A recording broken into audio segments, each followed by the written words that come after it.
berlatar Perang Irak. Cerita kali ini mengisahkan tentang seorang sniper Amerika bernama Matthews bersama suporternya yang terpojok oleh sniper musuh di posisi yang sangat tidak menguntungkan.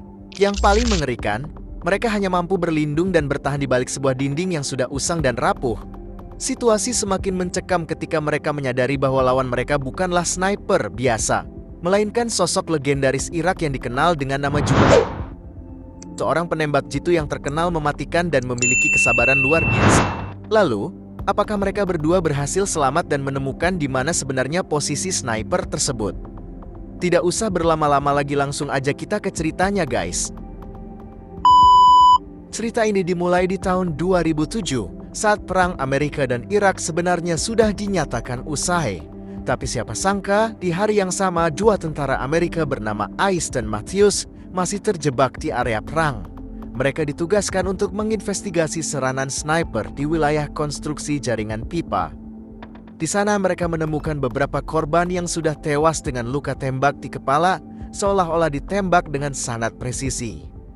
Setelah menunggu kurang lebih 20 jam dan merasa keadaan mulai aman, Matthews mengusulkan untuk mendekati korban dan mengambil radio yang ada di sana. Awalnya Ice menolak karena ia khawatir. Apalagi ia pernah mendengar tentang sniper legendaris Irak bernama Juba yang sangat mematikan. Namun karena tidak ada pergerakan dan ingin segera kembali ke pangkalan, Matthews tetap nekat pergi sendirian, sementara Ice mengawasi dari tempat persembunyian.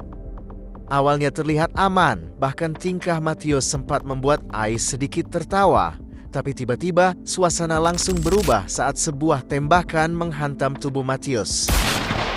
Ice panik dan langsung keluar untuk menolong, namun justru ikut menjadi target. Salah satu tembakan mengenai kaki kanannya membuatnya tidak bisa bergerak bebas dan akhirnya terpaksa berlindung di balik dinding usang dalam kondisi terluka parah. Dalam keadaan kesakitan, Ice mencoba menghubungi pusat menggunakan radio, tapi sayangnya antenanya rusak akibat tembakan sniper. Matthews yang terluka bertanya posisi musuh, bahkan sempat ingin membalas tembakan, tapi Ice melarang karena terlalu berisiko.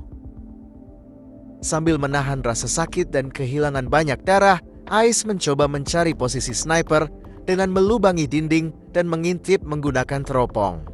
Namun sebelum berhasil, Matthews keburu pingsan. Ice pun berusaha bertahan sendirian. Ia bahkan nekat mengeluarkan peluru dari kakinya dan membalutnya sendiri, tapi karena kehilangan banyak darah, ia akhirnya ikut pingsan. Entah berapa lama kemudian, Ice tersadar saat radionya menangkap panggilan. Seseorang menghubunginya dan menanyakan kondisi.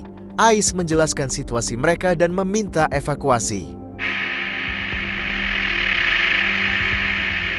Namun orang di radio itu menyuruhnya berdiri dan menembakkan pistol untuk memastikan lokasi. Ice mulai curiga. Selain permintaan yang terasa aneh, orang itu juga salah menyebut pangkatnya dan aksennya terdengar bukan seperti orang Amerika. Dan benar saja, akhirnya terungkap orang di radio itu bukan bantuan melainkan sniper yang sama yang ternyata sengaja mempermainkannya. Sniper itu bahkan mengancam akan menembak jika Ice berhenti berbicara. Di tengah percakapan, Ice diam-diam mencoba mencari posisi musuh. Ia memperbesar lubang di dinding, mendengarkan suara sekitar, bahkan menghitung arah tembakan. Sniper itu berbicara santai, seolah hanya ingin mengobrol, tapi Ice tahu itu hanya permainan. Dari petunjuk kecil seperti gesekan seng, Ice mulai menyimpulkan bahwa sniper tersebut bersembunyi di tumpukan limbah. Ice mencoba berbagai cara untuk memancing posisi sniper, termasuk membuat umpan, tapi gagal. Bahkan ia sempat pingsan lagi. Saat tersadar, ia memanfaatkan angin kencang untuk bergerak mengambil ransel dan radio tambahan. Ia berhasil menemukan air minum dan sedikit bertahan, tapi sniper terus menembaki dinding untuk menekan mentalnya, bahkan menghancurkan teropong yang digunakan Ice. Di tengah keputusasaan, Ice menyadari bahwa Matthews ternyata masih hidup. Ia pun diam-diam memberi isyarat dan memberitahu posisi sniper yang ia duga. Sambil terus mengajak sniper bicara agar terdistraksi, Ais memberi kesempatan pada Matius untuk bersiap. Saat momen datang, Matius langsung menembak ke arah tumpukan limbah, tapi sayangnya gagal dan sniper langsung membalas. Situasi makin buruk. Namun saat hampir menyerah, Ais berhasil memperbaiki radio dengan antena cadangan dan akhirnya tersambung ke pusat. Harapan muncul kembali. Tapi sekali lagi, sniper itu membajak frekuensi dan bahkan menipu pusat dengan mengatakan bahwa situasi aman. Akibatnya, bantuan justru akan datang ke jebakan. Ais akhirnya sadar, sniper ini bukan hanya membunuh, tapi juga menjebak korban berikutnya. Setelah sempat pingsan lagi, ia tersadar saat sore hari dan melihat helikopter bantuan mulai mendekat. Tanpa banyak waktu, Ais nekat menyerang lebih dulu. Ia meruntuhkan sisa dinding untuk menciptakan debu sebagai penghalang pandangan. Dalam kekacauan itu, akhirnya Ais melihat kilatan tembakan dan langsung membalas ke arah tersebut. Ia yakin sudah mengenai target. Tim evakuasi datang dan mengamankan area. Namun saat mereka hendak pergi, Ais mencoba memperingatkan bahwa sniper masih ada.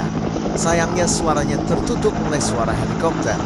Saat helikopter terbang melewati area limbah, tiba-tiba tembakan kembali terdengar. Helikopter itu pun jatuh bersama semua tentara di dalamnya. Dan keesokan harinya, pusat kembali dihubungi oleh sniper yang sama.